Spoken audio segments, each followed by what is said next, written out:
All right, Ange, welcome to the Soul Unleashed podcast. I've really been looking forward to having a talk with you ever since we spoke about 3 or 4 weeks ago, and I'm glad you were able to join us. I just want to make sure that I pronounce your name correctly. Can you just say it Yeah, so I Ange say it was right? great. Yeah, it's perfect. Ange, okay, wonderful.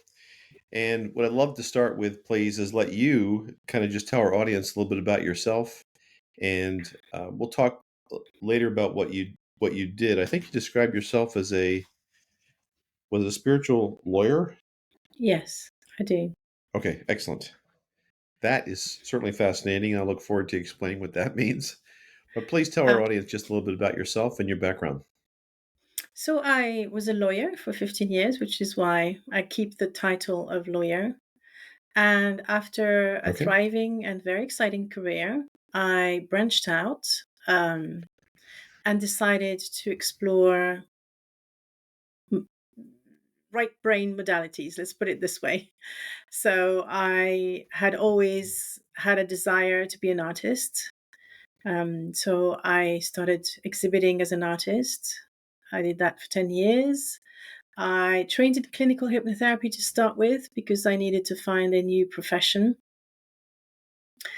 Um, Mostly because I was a French lawyer in the UK, so not qualified to practice and didn't really want to go back to law school. So I trained in clinical hypnotherapy and then various other modalities that actually really helped me to understand how the mind works, but also how intuition works.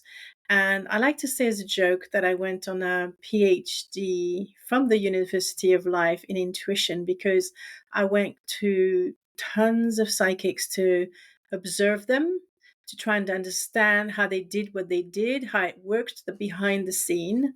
And I think I Hmm. have a pretty good understanding now of how all these things work. But what I love to do above all is to teach people how to trust their own intuition and to understand it, especially if they're more like skeptic, if they don't want to be psychic, they just want to add a tool to their belt and have this little bit of extra understanding of how you can combine intuition with intelligence to have more fun, So would you to describe supercharge a yourself bit what they do. Yeah.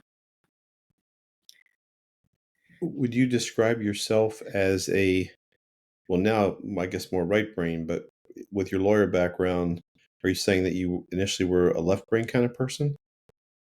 I think I've always had both quite strongly because actually, when I was in school, my Hmm. forte was math and science.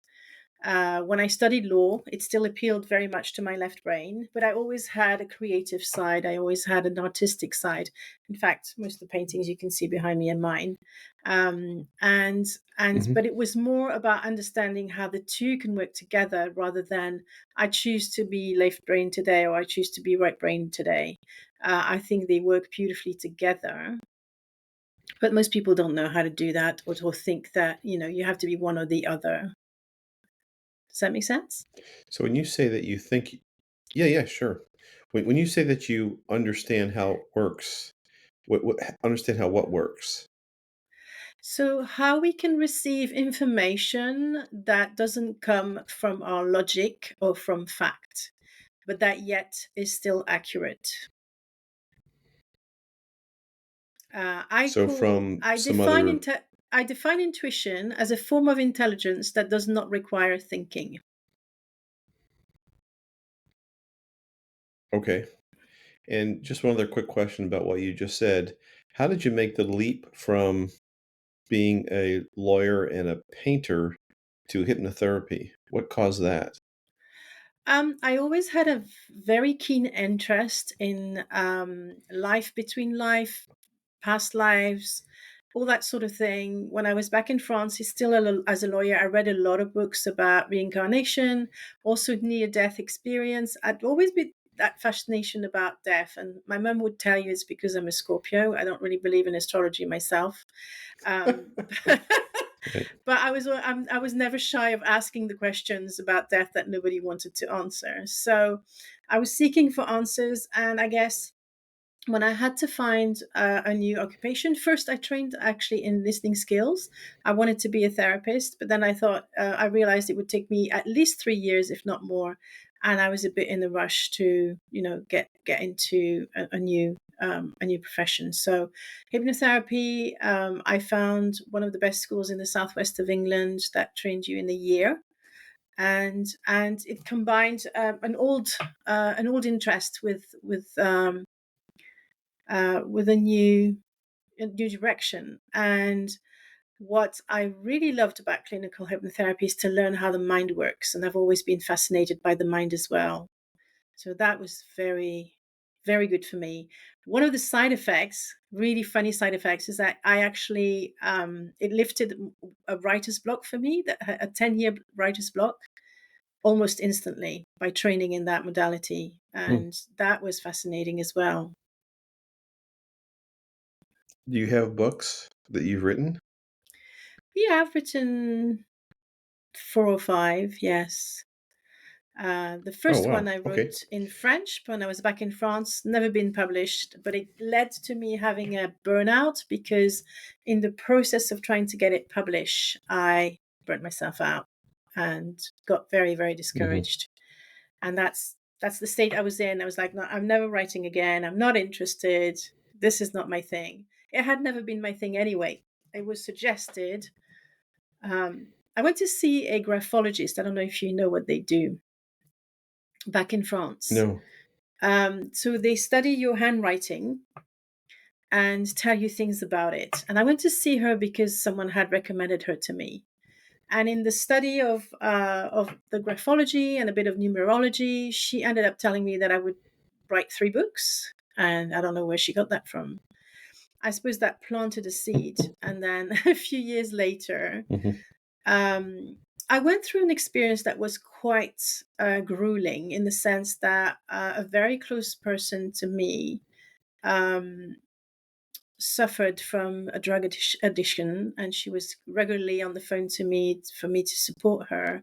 And I guess this story was too big to keep inside of me, so I wrote about it in a fiction mode so that I wouldn't reveal anyone's name. And that's how my Hmm. first novel was born. Ah, okay. I know that you have a number of stories that you would love to share, and I would love to hear them, particularly how they relate to intuition, because I'm hope if I were listening to this, I would want to know how this can help me, as a person who believes in these kind of things. So, can you share some of those stories? Yeah, so actually, I'm in the process of writing a memoir where I retrace how I went from being a lawyer to being a tarot reader, because I think it's quite a journey. But if I go back, if I had to pin it down to a specific time, what happened is when I was still a student, I did an internship in a legal department in the company back in Paris. And one evening, I had decided after work to go shopping and buy some books because I'm more into books than handbags. So I went to my favorite place where they sold books. That was the plan. But at the last moment, when I was in the metro, the underground in Paris, I Mhm. decided to go home instead. And this wasn't like me. I'm not the kind of person who changes plans. I used to be a very predictable person, very logical. If I decided, there was no reason why I wouldn't go. Um, Not impulsive at all. So when I got home, and I was still living at my parents at the time, I wondered why this happened. I wondered why I didn't go to the bookshop, because I really wanted to, and I felt suddenly exhausted. It's like my body said, "No, you just go home now. We don't want to do this." Well, as I climbed out of the metro station, I saw ambulances, police cars zooming down the avenue, which was um, probably a 15-minute walk from where I was supposed to go earlier. So I knew that the ambulances and everything were heading that way. And I found out a couple of hours later at the 8 o'clock news, which was at the time the only news you get in the day, that there had been a Mhm. massive bomb attempt, which is actually still described on Wikipedia uh, as an event that was quite instrumental and very sad, obviously. that killed 7 people and injured 55. And the bomb was literally placed in a bin that was in front of the shop at the time I was going to walk through if I had come out of that train station at the time I had planned. So I didn't understand it was my intuition back then because I didn't understand the intuition speaks through the body. And I didn't understand my intuition could make me tired. And that would be enough to save me from something that, could be fatal to me. Um, it's Mm. probably only 15, if not 20 years later that I realized, no, this is intuition. I can recognize that um, because I've studied it in such depth.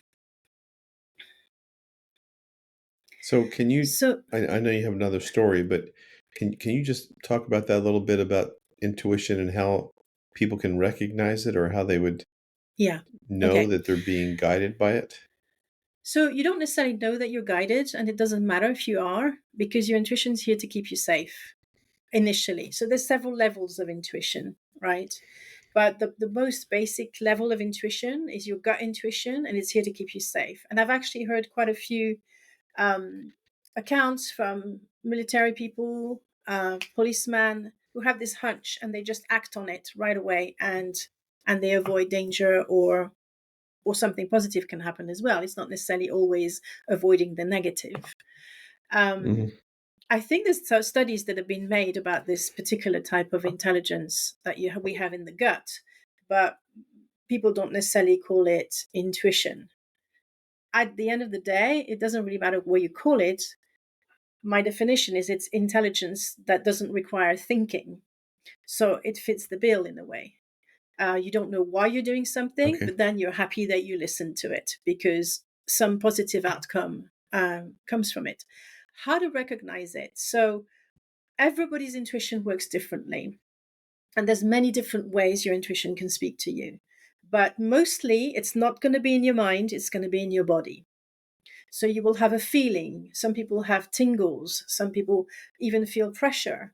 Some people feel sometimes butterflies. So it's kind of sometimes a little bit difficult to distinguish from fear.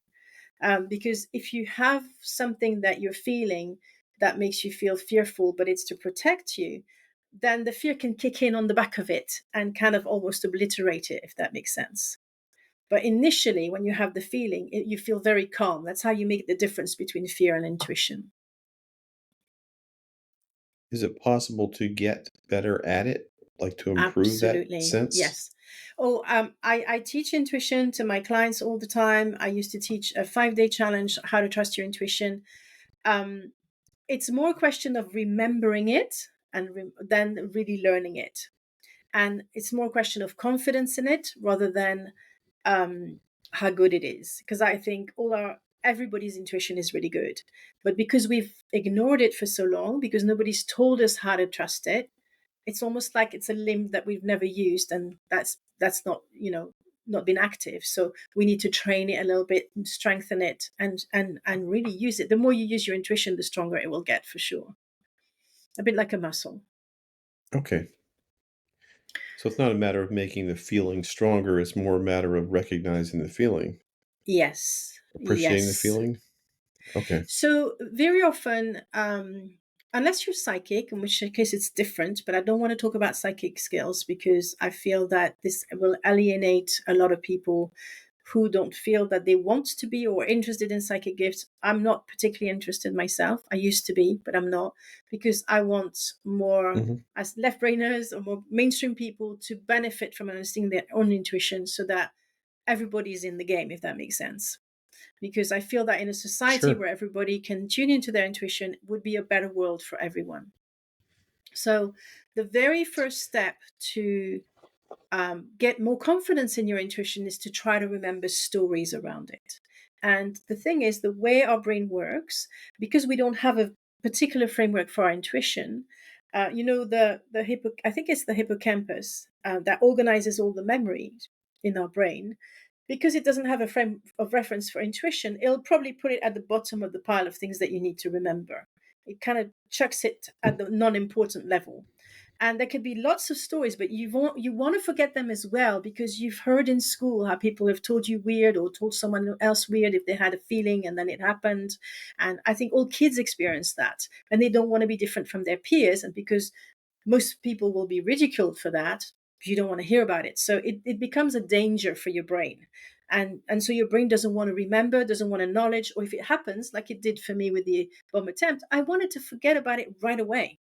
It took me actually years to pull back that memory, um, because I didn't want to think about it. It made me uncomfortable as well.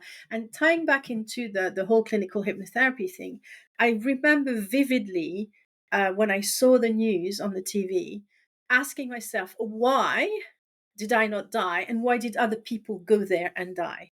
And it's raised some real Mhm. existential questions for me that I had no answer to. So it was very uncomfortable and very disturbing. So I didn't want to remember that.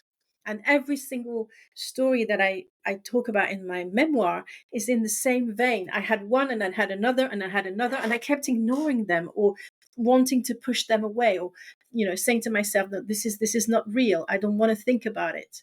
But at one point, I had no choice than to face it, because it caught up with me and it was in my face. And I suppose maybe I had had enough of a string of events that I finally decided, look, I need to look into this. This is interesting. There are some benefits to it. Now I want to understand what this is all about. Can you share another story? So the second story that I share in my book, and I'm going to keep a bit to the timeline. I was a law student, so I was doing a gap year in the UK. So right after the incident that I told you about, or only a year later, something like that. Mhm. And I was on campus. Never been lived on campus before, because in Paris there's only a campus for international students. And so I made friends from all over the world. And this girl from America, we clicked at a special dinner for international students.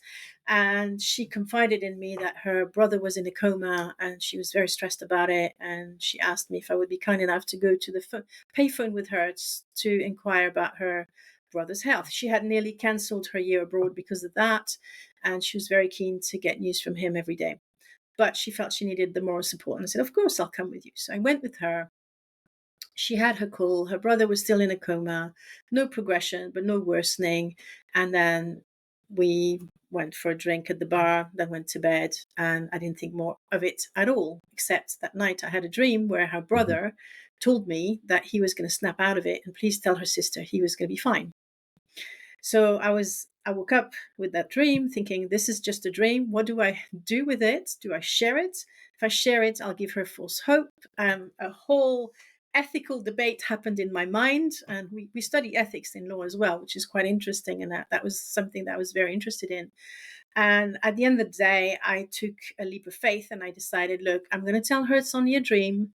Um, I don't think it can hurt. And let's see how it goes. So it took me a, a, a big amount of courage to share that dream, because again, the fear of ridicule, or the fear of giving false hope, or all these things all packed into a big ball of yarn that felt very messy to me. But I did tell her, Mhm. and she jumped up and down with excitement, thanking me, kissing me, telling everybody in the bar around us or in the breakfast that I was amazing. And I was like, oh, please don't do this. I don't want to hear this. This is awful. What if her brother dies tonight? I was in that frame of mind of being really Yes, scared. sure. But that night when I went to the payphone with her, she had the news. Her brother had snapped out of it. He was okay. She showed me a picture of her brother, and I said, "Yes, that's him. He was in my dream." And then I So are try dreams to the same forget as again. intuition? Well, intuition can come in our dreams, because this is the state where our critical mind, is almost asleep. It's the same as when you're in trance. Mhm. The rest of the time, your mind would kind of stop the thought. So, yes, in that state, and I can't be fancy enough to tell you if it's the theta, I think it's the theta state of brain waves or whatever. We're more susceptible to receiving messages from our intuition, for sure. In that case, I call it intuition. You could call it Telepathy, it doesn't really matter what label you put on it. The fact of the matter is, I received this message, I received this dream that felt different. And I don't know if you explore the quality of your dreams as a clinical hypnotherapist, that's also something we study, and it's quite interesting. But dreams can have different, I suppose, different substance. You can feel when a dream is complete, a bit feels a bit crazy because it's all sorts of fires, thoughts that fire out to release some of the tension of the day. This felt more like a real encounter. Of course, I couldn't say if it was, but I suppose because of what happened just after the dream, the day after, it felt like there was maybe something to ponder on, right? And at the time, Yes. I still believed in coincidences. So you could say, "Oh, I can discard it as a coincidence. Maybe I it was wishful thinking, and it was luck." Boom, the two together. That doesn't make me intuitive or a psychic, but it happened again and again and again in different ways. And so after a Do you while, think you of can't completely ignore it. do you think of yourself as a psychic now, or No. how would you relate the gifts of being a psychic to what you do, if at all? So one of the teachers I trained with, who's calls herself a psychic, and I trained with her intensively for a whole year, told me I was a psychic, but I don't actually identify with it. Um, it's personal. Um, I would say for me, the distinction between intuition and psychic is psychics hear and see clearly, in a way that they can't discount it. It's almost like the difference between walking and running a marathon or being part of an athletic team. I see psychics as the athletes of the intuition. So they do something that's very similar to what we Interesting. do, except they see images and they hear words or voices that are so clear that there's no possibility for them to misinterpret what they see or hear. So that's the difference. Whereas with How us how do intuitive, it's more ambiguous, it's more subtle, it's probably more difficult to understand because most of the time it's either a physical sensation or it's a knowing. We just know something. We don't know how we know it, we just know it. how is this related to the reading of tarot cards? So I decided, well, when I was doing all my studying of tarot readers and psychics for my own curiosity, so I went to see many of them, like probably a dozen or 20 that year, and they all told me the same Oh, thing: you should be doing what I'm doing. And at first, I just ignored it and I said, no, I'm not interested. But at the end, when people tell you that so often and in so many words, you wonder whether you should explore it or not. And because I've always kept an open mind and I am very curious about things, I thought, well, I'm going to give this a try. So I did a 2-day intensive weekend with a psychic medium who knew how to read the tarot, and she also told me I should be doing this professionally from just seeing me for 2 days. So in the end, I gave in. But it was more of an experiment. I never really believed in what I was doing. I still don't. I still have completely. I'm still very much a skeptic, even though people come back to me 2 years, 3 years later and tell me everything you said was right. Blah blah blah blah. But I maybe that's the healthy skepticism. Do you know what I mean? But I am a bit of a scientist in that respect that I will try something again, and if it works, I'll try again. Do you know what I mean? So it's an experiment for me. I didn't sure. start convinced, and I'm still, I would say my mind is still a bit boggled by all of it, but it seems to work and it seems to be helpful. Okay. And for me, that's the criteria. If it's inspiring, if it's helpful, um, then I'm going to do it again. So would it be fair to say, and I'm just trying to summarize what I think I'm hearing from you, to say that your current mission anyway is to help people appreciate intuition and use intuition versus psychic gifts, Yes. because many more of us are more likely to accept intuition, uh, Yes. and to accept that we have it. Okay. Yes. So how do you do that? So I share stories, and I have actually collected quite a lot of stories of intuition in business because I feel owners and entrepreneurs are more, they like to experiment. They have an open mind, but they're also very grounded. They're not. Um, in La La Land at all. They just, if it works, it works. If it doesn't, it doesn't. And Steve Jobs was like that. He credits a lot of his success on his intuition. So I feel that.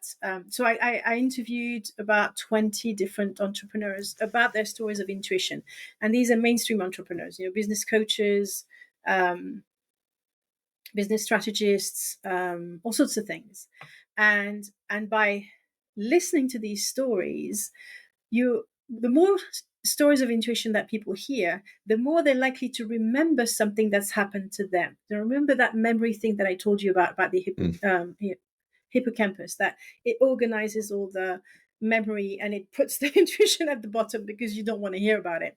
Well, once you start pulling mhm, one up, they go in clumps. They usually, your memories are clumped in similar events. So if you manage to fish one out, then little by little all the other experiences you might have had will start to surface and come back.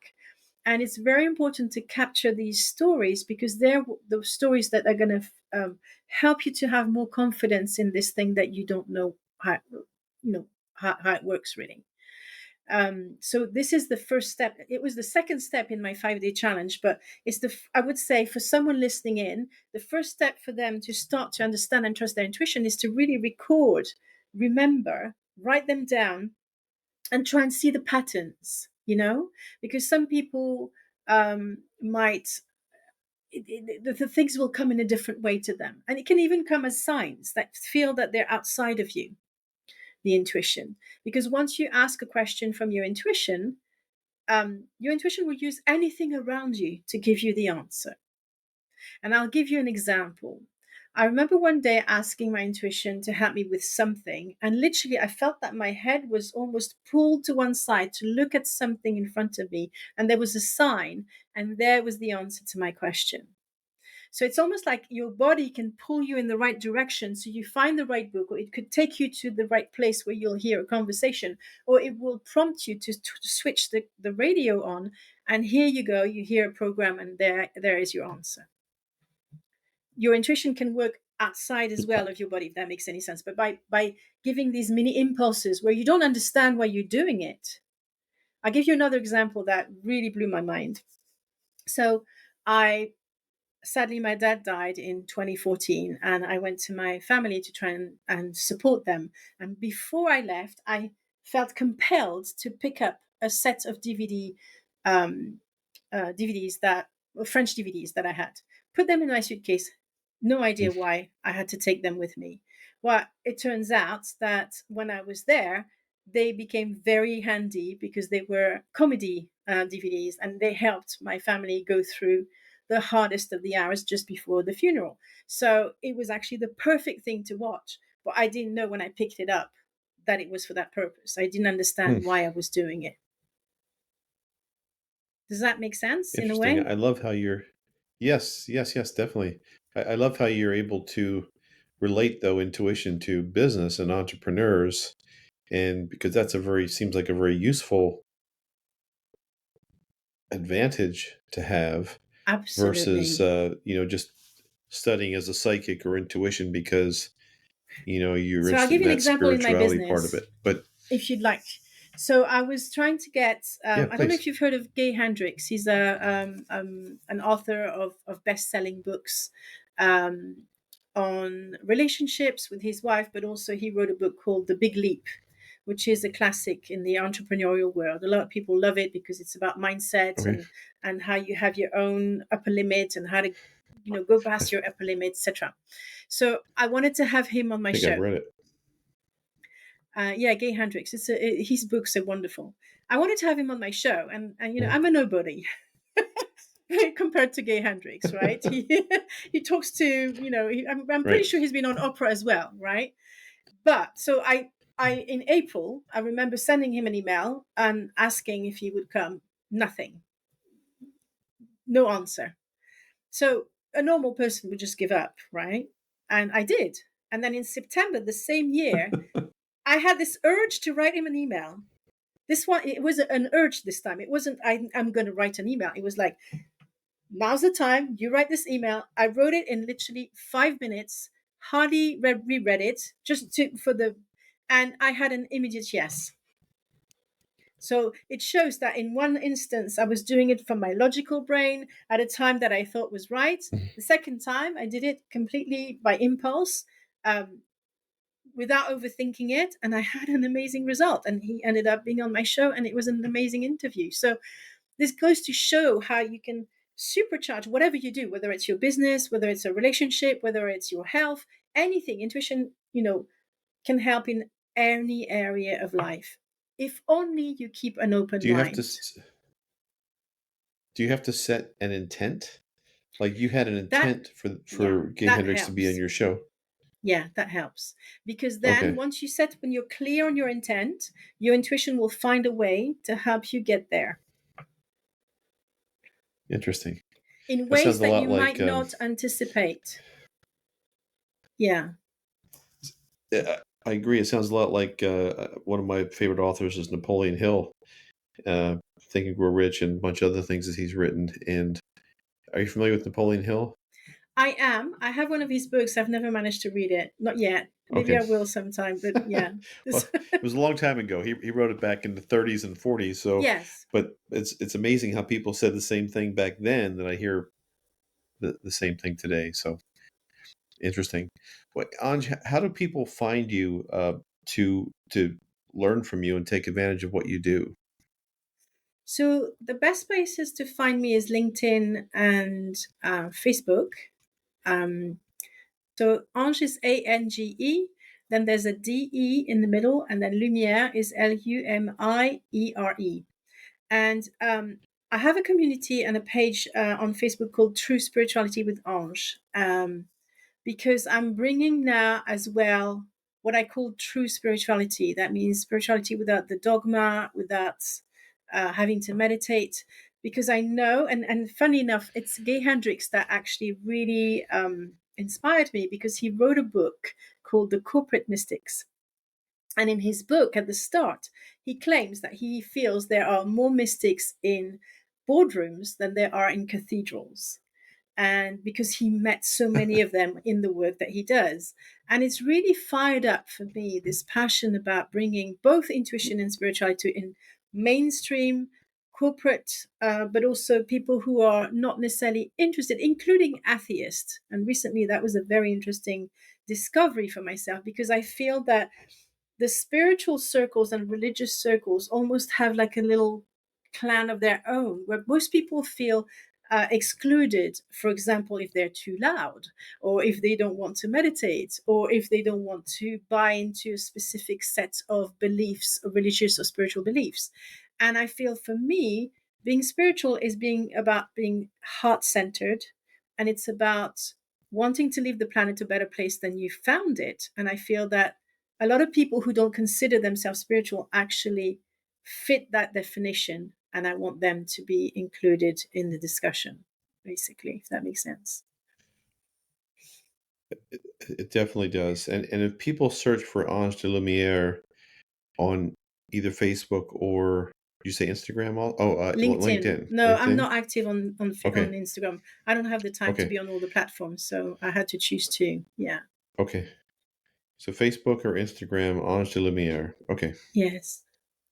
All right. Any last minute thoughts before we close?